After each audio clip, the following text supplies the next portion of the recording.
Rule 41. Appeal from the regional trial courts. Section 1. Subject of appeal. An appeal may be taken from a judgment or final order that completely disposes of the case, or of a particular matter therein when declared by these rules to be appealable. No appeal may be taken from an order denying a motion for new trial or reconsideration, an order denying a petition for relief or any similar motion seeking relief from judgment, an interlocutory order, an order disallowing or dismissing an appeal. 5. An order denying a motion to set aside a judgment by consent, confession, or compromise on the ground of fraud, mistake or juris, or any other ground vitiating consent. An order of execution. A judgment or final order for or against one or more of several parties or in separate claims, counterclaims, cross-claims and third-party complaints, while the main case is pending, unless the court allows an appeal therefrom, and an order dismissing an action without prejudice. In all the above instances where the judgment or final order is not appealable, the aggrieved party may file an appropriate special civil action under Rule 65. N. Section 2. Modes of appeal. Ordinary appeal. The appeal to the Court of Appeals in cases decided by the regional trial court in the exercise of its original jurisdiction shall be taken by filing a notice of appeal with the court which rendered the judgment or final order appealed from and serving a copy thereof upon the adverse party. No record on appeal shall be required except in special proceedings and other cases of multiple or separate appeals where law on these rules so require. In such cases, the record on appeal shall be filed and served in like manner. Petition for a review. The appeal to the Court of Appeals in cases decided by the regional trial court in the exercise of its appellate jurisdiction shall be by petition for review in accordance with Rule 42. Appeal by certiorari. In all cases where only questions of law are raised or involved, the appeal shall be to the Supreme Court by petition for review on certiorari in accordance with the Rule 45. N. Section 3. Period of ordinary appeal. The appeal shall be taken within 15 days from notice of the judgment or final order appealed from. Where a record on appeal is required, the appellant shall file a notice of appeal and a record on appeal within 30 days from notice of the judgment or final order. The period of appeal shall be interrupted by a timely motion for new trial or reconsideration. No motion for extension of time to file a motion for new trial or reconsideration shall be allowed. N. Section 4. Appellate court docket and other lawful fees. Within the period for taking an appeal, the appellant shall pay to the clerk of the court which rendered the judgment or final order appealed from, the full amount of the appellate court docket and other lawful fees. Proof of payment of said fees shall be transmitted to the appellate court together with the original record or the record on appeal. N. Section 5. Notice of appeal.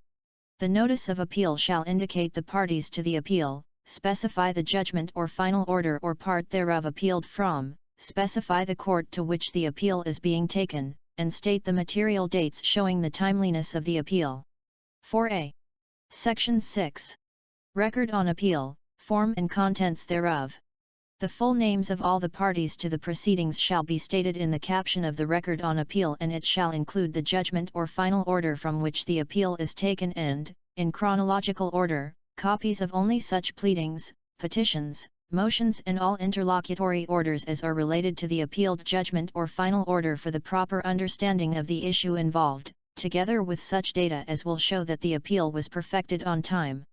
If an issue of fact is to be raised on appeal, the record on appeal shall include by reference all the evidence, testimonial and documentary, taken upon the issue involved. The reference shall specify the documentary evidence by the exhibit numbers or letters by which it was identified when admitted or offered at the hearing, and the testimonial evidence by the names of the corresponding witnesses. If the whole testimonial and documentary.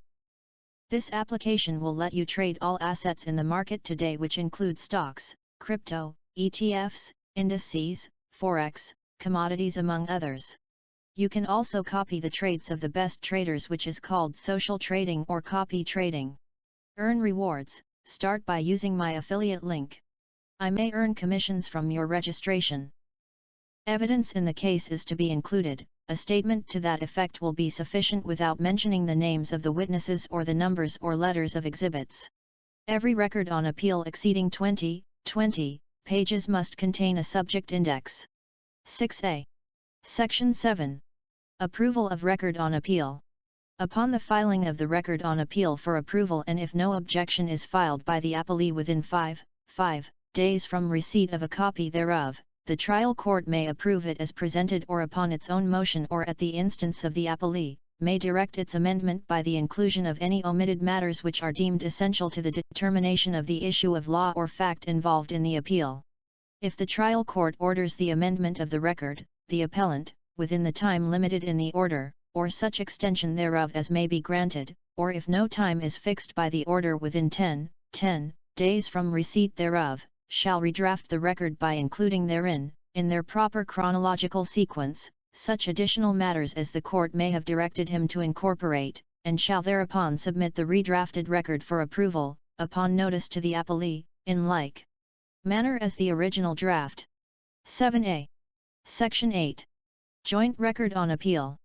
Where both parties are appellants, they may file a joint record on appeal within the time fixed by Section 3 of this rule, or that fixed by the court.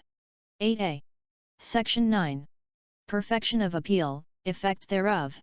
A party's appeal by notice of appeal is deemed perfected as to him upon the filing of the notice of appeal in due time. A party's appeal by record on appeal is deemed perfected as to him with respect to the subject matter thereof upon the approval of the record on appeal filed in due time. In appeals by notice of appeal, the court loses jurisdiction over the case upon the perfection of the appeals filed in due time and the expiration of the time to appeal of the other parties. In appeals by record on appeal, the court loses jurisdiction only over the subject matter thereof upon the approval of the records on appeal filed in due time and the expiration of the appeal of the other parties. In either case, prior to the transmittal of the original record or the record on appeal, the court may issue orders for the protection and preservation of the rights of the parties which do not involve any matter litigated by the appeal, approve compromises, permit appeals of indigent litigants, order execution pending appeal in accordance with 2 of Rule 39, and allow withdrawal of the appeal. 9a. Section 10. Duty of Clerk of Court of the lower court upon perfection of appeal. Within 30 days after perfection of all the appeals in accordance with the preceding section, it shall be the duty of the Clerk of Court of the lower court to verify the correctness of the original record or the record on appeal, as the case may be to make certification of its correctness. To verify the completeness of the records that will be transmitted to the appellate court. If found to be incomplete, to take such measures as may be required to complete the records, availing of the authority that he or the court may exercise for this purpose, and to transmit the records to the appellate court. If the efforts to complete the records fail, he shall indicate in his letter of transmittal the exhibits or transcripts not included in the records being transmitted to the appellate court, the reasons for their non-transmittal, and the steps taken or that could be taken to have them available. Earn passive income from sales by promoting product links of Shopee, Lazada, Zalora among others. Just generate the affiliate link and post it in your social media. If someone buy, you will earn commission. Check out the link on the description to get rewards. The Clerk of Court shall furnish the parties with copies of his letter of transmittal of the records to the appellate court. 10a. Section 11. Transcript. Upon the perfection of the appeal, the clerk shall immediately direct the stenographers concerned to attach to the record of the case 5 copies of the transcripts of the testimonial evidence referred to in the record on appeal.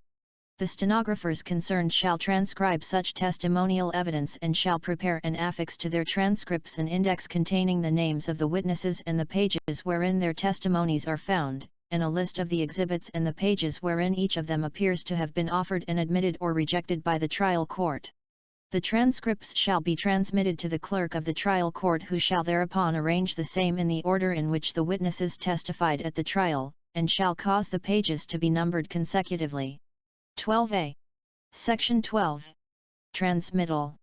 The clerk of the trial court shall transmit to the appellate court the original record or the approved record on appeal within 30 days from the perfection of the appeal, together with the proof of payment of the appellate court docket and other lawful fees, a certified true copy of the minutes of the proceedings, the order of approval, the certificate of correctness, the original documentary evidence referred to therein, and the original and 3 copies of the transcripts. Copies of the transcripts and certified true copies of the documentary evidence shall remain in the lower court for the examination of the parties. 11a. Section 13. Dismissal of appeal. Prior to the transmittal of the original record or the record on appeal to the appellate court, the trial court may motu proprio or on motion dismiss the appeal for having been taken out of time. 14a.